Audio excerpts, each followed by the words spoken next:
할렐루야. 오늘 하나님 말씀 누가복음 17장 5절에서 10절 말씀 가지고서 겨자씨 믿음이라고 하는 제목으로 하나님 말씀 증거하겠습니다. 오늘 말씀은 예수님이 예루살렘으로 가시면서 제자들에게 제자도를 가르치시면서 하신 말씀입니다.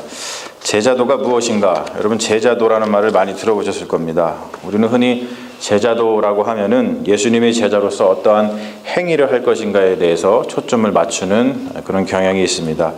물론 우리가 행위를 할 때에 거룩하고 정의롭게 해야 하는 것은 맞죠. 하지만 거기에는 숨어있는 함정이 있습니다. 이것을 놀부 증후군 이런 식으로 말을 할 수 있을 것 같아요. 행동만 정의롭게 하면 그만이다 이런 거죠. 흥부와 놀부 이야기는 한국인들에게 잘 알려진 전래 동화입니다. 그 이야기에 보면은 흥부와 놀부는 똑같이 제비다리를 고쳐주는데 그 결과가 확연히 달랐죠. 흥부는 복을 받았는데 놀부는 벌을 받습니다. 왜 그렇게 됐는지 아시죠? 그들의 행위가 결과를 가른 것이 아니라 그들의 의도, intention, 그것이 결과를 갈랐습니다. 흥부는 선한 마음, 놀부는 악한 마음을 대표하죠. 이처럼 행위 자체보다 더 중요한 것은 그 안에 담긴 정신, 즉 도라고 할 수 있을 것 같아요. 이와 같이 제자도라고 하는 것은 어떠한 행위의 문제가 아니라 도의 문제, 즉 정신의 문제라고 하는 것이죠. 이 제자도에 대해서 하인리 아놀드라고 하는 분이 이런 말씀을 했어요. 나오죠. 이분은 무소유 공동체 브루더호프의 개척자이죠. 아주 유명한 분인데, 제자도는 행위가 아니다. 하나님께 자리를 내어드려 우리 안에 사시게 하는 것이다. 제자됨이란 우리가 무엇을 하느냐의 문제가 아니다. 하나님께 우리 안에 살아 역사하시도록 자리를 마련하는 문제이다. 이렇게 제자도를 정의하고 있습니다.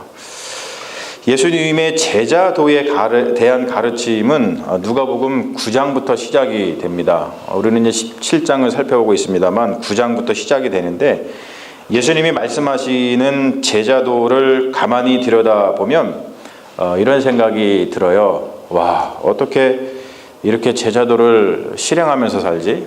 어떻게 이렇게 살지? 그런 생각이 들 정도입니다. 일례로다가 오늘 본문 말씀과 가까이에 있는 제자도를 한번 살펴보면, 우리 읽지는 않았지만 17장 1절에서 4절 말씀에 보면 두 개의 제자도가 나옵니다. 첫 번째가 실족하게 하는 것에 대한 경고이고, 다른 하나는 범죄한 형제를 대하는 자세입니다. 우선 실족하게 하는 것에 대한 경고에서 보면은 제자도는 작은 자 하나라도 절대로 실족하게 만들어서는 안 됩니다. 만약에 어떤 자를 실족하게 만든 경우가 발생하면 연자맷돌을 목에 걸고 바다에 던져지는 게 낫다, 이렇게 말씀을 하고 있어요. 두 번째로 범죄한 형제를 대하는 자세에서 보면은 제자도는 자신에게 범죄한 형제에게 경고를 하고, 그리고 그 사람이 회개를 했으면 용서를 해주되, 죄를 짓고 7번이라도 회개를 하면 계속해서 용서하라, 이렇게 말씀을 하고 계십니다. 여러분, 이게 쉽습니까? 거의 욕 나올 정도죠. 야, 더러워서 제자 못 해먹겠네, 이런 말이 나올 정도로다가 너무나 어렵습니다. 인생을 돌아보면 작은 자 하나를 실족하게 한 일이 한두 개입니까? 저도 조지아에서 10년 동안 담임 목회를 하면서 대략 3,000번 정도의 설교를 했습니다. 그런데 목회자로서 저도 설교를 통해서 작은 자 하나를 실족하게 만든 일이 딱 한 번 있었습니다. 개척 초기에, 목회 초기죠. 개척 초기에 한 실수인데, 제가 그 당시에 기억하기로는 부모 공경에 대한 메시지를 전했습니다.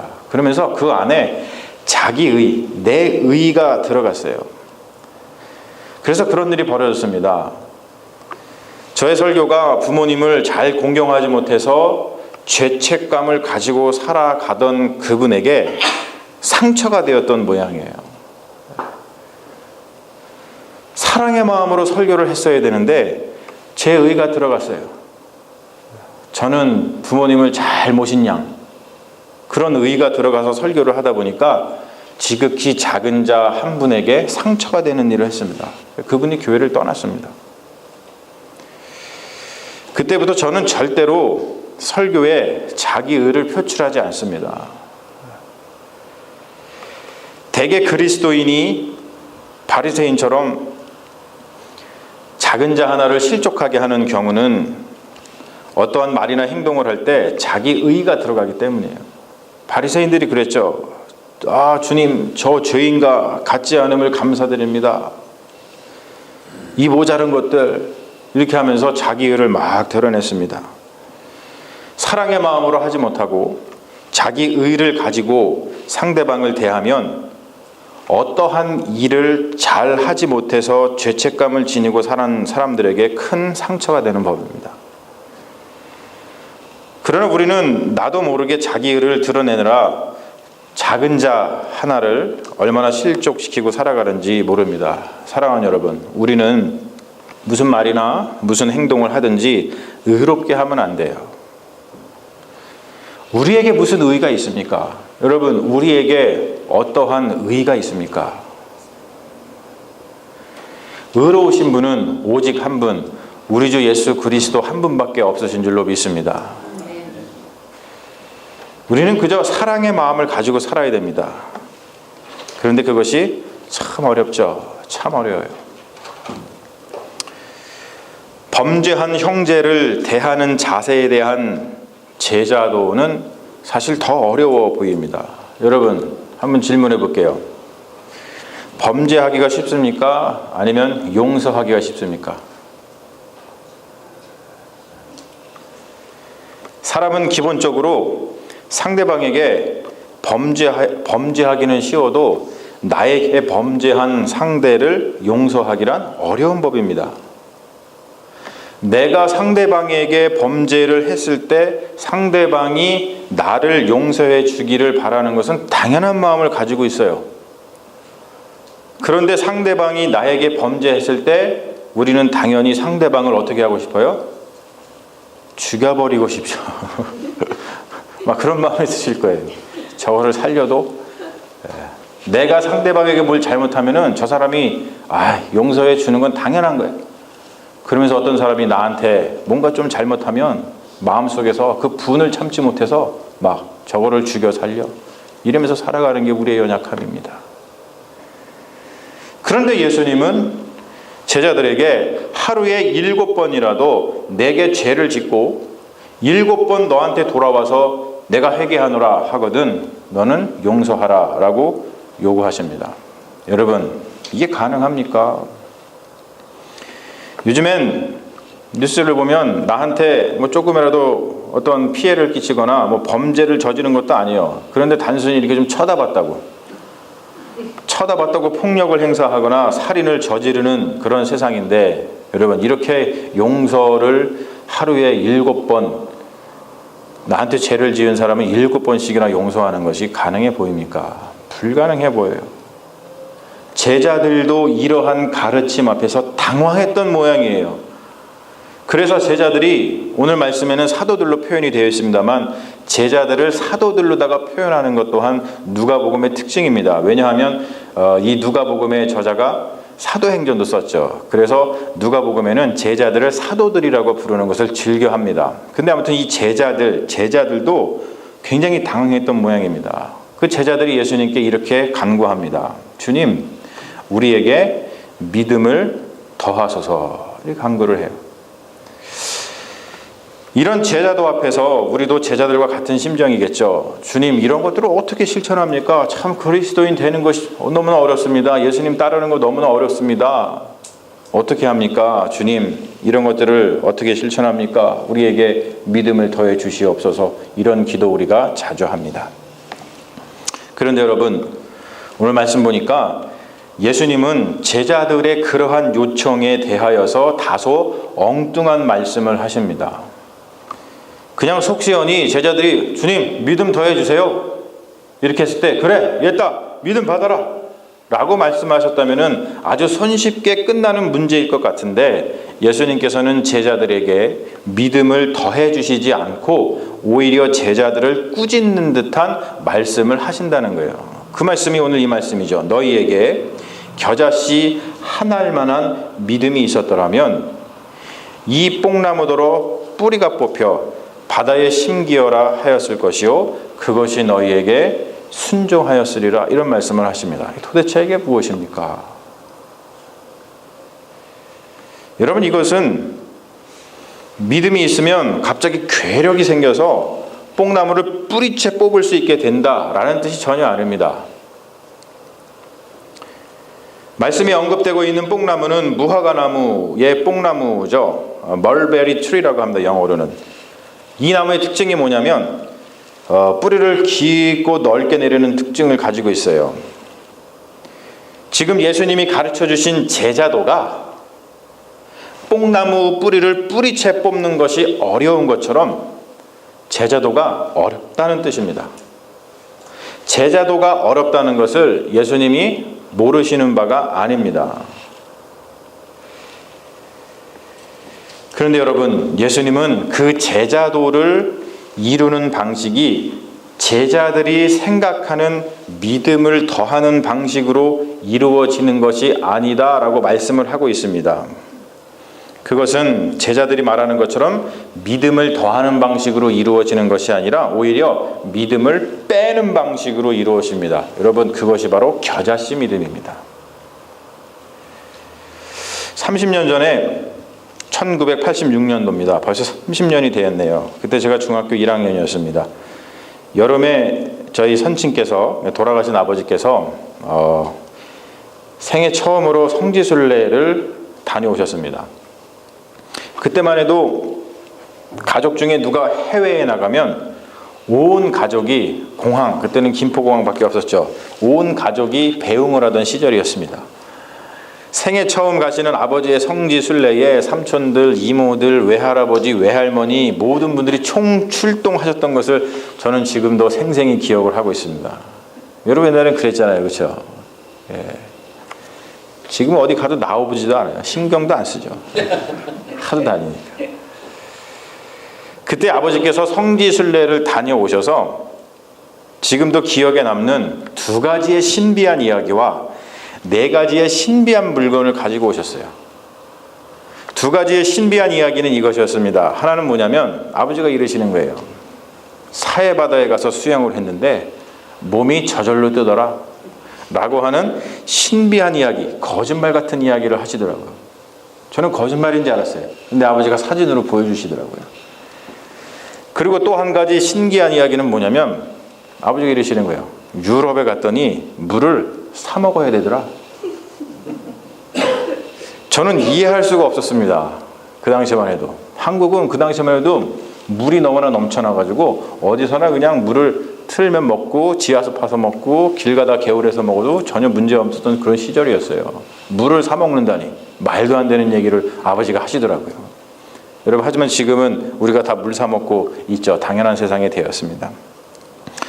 그리고 아버지가 네 가지의 물건을 가지고 오셨는데 하나는 요단강 물, 두 번째는 감람나무로 만든 십자가, 그리고 세 번째는 감람나무 뭔지 아시죠? 올리브나무, 그거로 만든 리코더, 그리고 겨자씨를 가지고 오셨어요.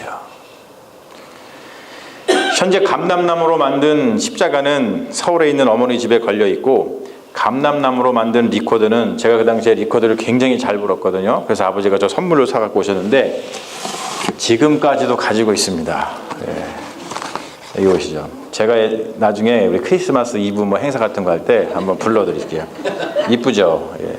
제 보물 1호입니다. 어디를 가든지 가지고 다니는 겁니다. 그리고 요단강 물과 겨자씨는 사라져 버렸어요. 요단강 물과 얽힌 이야기가 하나 있습니다. 그 당시에 아버지께서 물을 사드신 다음에 남은 그 빈 페트병에다가 요단강 물을 담아가지고 오셔가지고 집 냉장고에 고이 보관해 두셨어요. 그런데 어느 주일날 오후에 형 친구가 저희 집에 놀러 왔어요. 벌써 막 예상을 하시는 것 같아요. 여름이었습니다. 그때만 해도 우리 형이 이제 고등학생이었으니까 형 친구가 막 와가지고, 야, 윤식아, 우리 형 이름이 윤식입니다. 전 준식이고, 윤식아, 목마른데 뭐 물 없냐? 그러더니 말도 하기 전에 냉장고 문을 확 열더니 딱 보니까 페트병에 물이 들어있으니까, 야, 뭐냐 이거? 그러고서는 그거를 꿀꺽꿀꺽꿀꺽 다 마셔버렸습니다. 여러분, 요단강 물은 그렇게 존재를 감췄습니다. 요단강 물을 마시면 어떻게 될 것 같습니까? 갑자기 막 믿음이 막 솟아날 것 같은가요? 야, 요단강 먹었으니까 그 사람은 지금 목사가 돼 있거나 아니면은 뭐 교회 열심히 다니겠다 뭐 이런 생각을 하실 겁니다. 요단강 물을 마신 형 친구가 어떻게 되었을까 궁금하신 분은 이따가 식사 시간에 저한테 물어보십시오. 방송이 나가고 있어가지고 차마 공개적으로 말씀을 못 드리겠습니다. 저는 그때 겨자씨를 처음 보았습니다. 그 이후로 머스타드 소스를 좋아하게 됐고, 특별히 저는 허니 머스타드 소스를 좋아합니다. 제가 무슨 소스 좋아한다고요? 허니 머스타드. 꼭 기억해 두십시오. 사람이 무엇인가를 좋아하게 되는 데 있어서는 언제나 이런 비하인드 스토리가 있는 법이죠. 겨자씨는 굉장히 작습니다. 저게 제가 지금 사진을 갖고 온 것처럼 굉장히 작아요. 확대해서 그렇지 잘 안 보이죠. 눈이 어두우신 어르신 분들은 잘 안 보일 정도로 작습니다. 그런데 예수님은 그렇게 작은 겨자씨만한 믿음이 있으면 그렇게 어렵게 보이는 제자도를 능히 감당할 수 있다고 말씀하고 계신다는 거예요. 여러분, 도대체 그 겨자씨 믿음이라는 것이 무엇일까요? 그것에 대한 실마리는 이어서 나오는 7절에서 10절 말씀에 있습니다. 예수님은 겨자씨 믿음을 말씀하신 후에 무익한 종에 대한 비유를 말씀하고 계세요. 종은 철저하게 주인에게 속해 있죠. 종은 바깥에 나가서 열심히 일하고 들어와서 주인이 차려놓은 밥상은 날름 받아먹는 존재가 아닙니다. 오히려 고된 노동을 한 후에 집에 돌아와서 주인을 위해 밥상을 차려야 하는 존재입니다. 종이 그렇게 한다고 주인이 종한테 종님 고맙습니다, 감사합니다 이렇게 말하지 않는다는 거예요. 왜냐하면 그것은 종이 마땅히 해야 할 일이기 때문에 그렇습니다. 종은 오히려 자기가 한 일을 다 마친 후에 이렇게 말해야 한다고 오늘 말씀은 가르쳐주고 있죠. 뭐라 그럽니까? 우리는 무익한 종이라 우리가 하여야 할 일을 한 것뿐이라. 겨자씨 믿음이라는 것은 바로 이런 거라는 거예요. 겨자씨 믿음이라는 것은 바로 겸손의 믿음, 순종의 믿음을 말합니다. 위에서 하인리 아놀드가 제자도는 행위가 아니다, 하나님께 자리를 내어드려서 우리 안에 사시게 하는 것이다, 제자됨이란 우리가 무엇을 하느냐의 문제가 아니다, 하나님께서 우리 안에 살아 역사하시도록 자리를 마련하는 문제다 라고 정의했던 것처럼, 믿음이라고 하는 것, 겨자씨 믿음이라고 하는 것은 내가 그것을 통해서 무엇인가를 하는 것이 아니라 주께서 하시도록, 우리 안에 주께서 사시도록 나를 내어드리는 일이고, 그분이 역사하시도록 우리는 물러서는 일이라는 거예요. 그리스도인에게 인생과 사명은 분리될 수 없죠. 그리스도를 만나는 순간 우리는 자연스럽게 사명을 갖습니다. 제자도를 갖게 돼요. 그거는 운명입니다. 어떤 공동체의 사명, 개인의 사명들이 우리에게는 주어지게 되어 있어요. 그래서 우리는 인생의 사명과 우리의 인생을 아름답게 완수하기 위해서 기도하면서 이런저런 계획을 세웁니다. 사랑하는 여러분, 여러분은 예수 그리스도를 만난 후에 그리스도인이 되어서 여러분의 인생과 여러분들의 사명을 아름답게 완수하기 위해서 어떠한 계획을 하시면서 살아가십니까? 여러분, 혹시 이렇게 사시는 분들 계세요? 내일은 난 몰라요, 하루하루 살아요. 예수님 만난 다음에 이렇게 사신다는 분이 계시면 둘 중에 한 분일 거예요. 신앙의 경지가 하늘에 닿은 분이거나 아니면 한량이거나. 저는 이 말씀을 굉장히 좋아합니다. 정확히 딱 띄워주셨는데, 계획은 있지만 계획 없이, 계획은 있지만 계획 없이. 이 말이 무책임한 것 같지만 기독교 영성에서는 꼭 필요한 말이라고 생각을 합니다. 여러분, 우리가 계획 없이 어떻게 살 수가 있어요? 계획 없이 살 수 없습니다. 철저하게 인생을 계획해야 되죠. 2014년도 1월 어느 신문 매체에서 실린 그 김정은 교수라고 있습니다. 여러 가지 문제 소장이기도 하고 명강사이기도 하고 전 명지대 교수였고 인기 작가고 뭐 남자의 물건, 가끔 격하게 외로워야 한다, 에디톨러지, 수많은 책을 썼던 베스트셀러 작가인데, 또한 한국에 있는 광림교회 김선도 목사님의 둘째 아들이기도 합니다. 여러분 아실 거예요.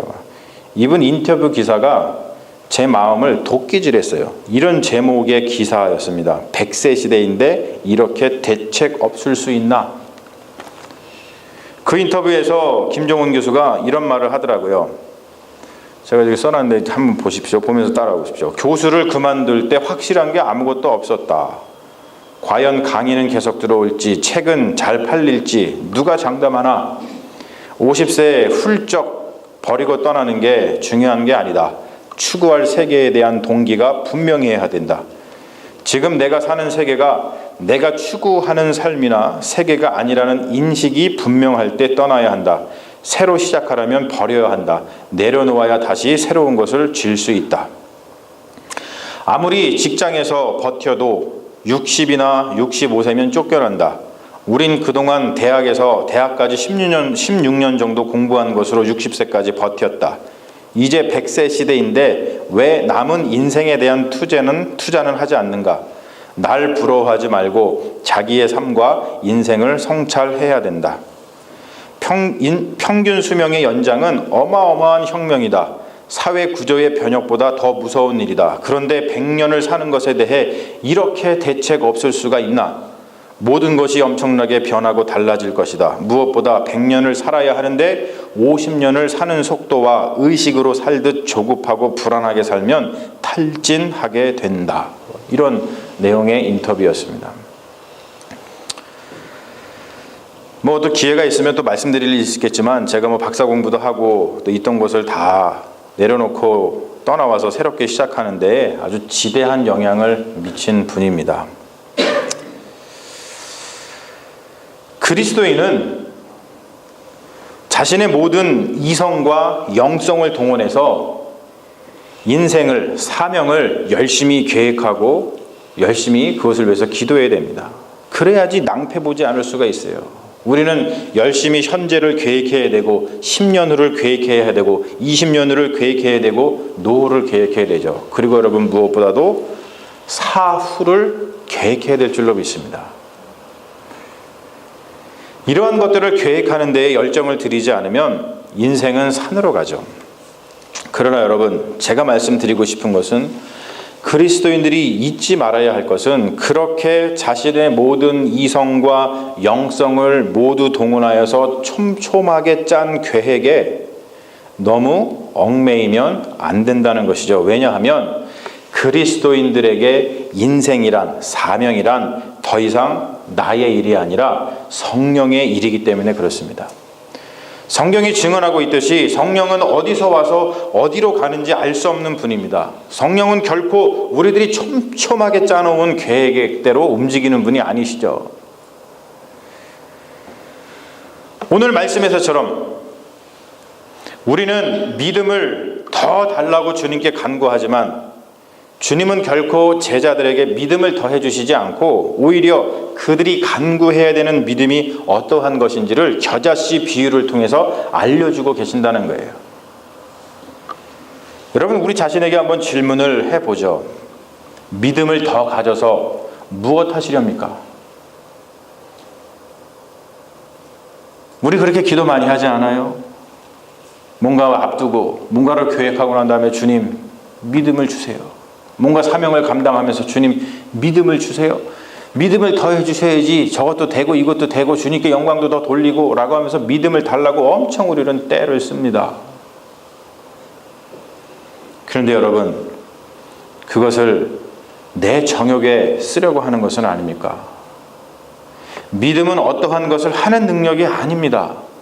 믿음이 있으면 병을 고치고, 믿음이 있으면 손에서 장풍이 나가고, 믿음이 있으면 미래를 보고, 믿음이 있으면 암에 안 걸리고, 믿음이 있으면 사고를 피해가고, 믿음이 있으면 죽음을 맛보지 않습니까?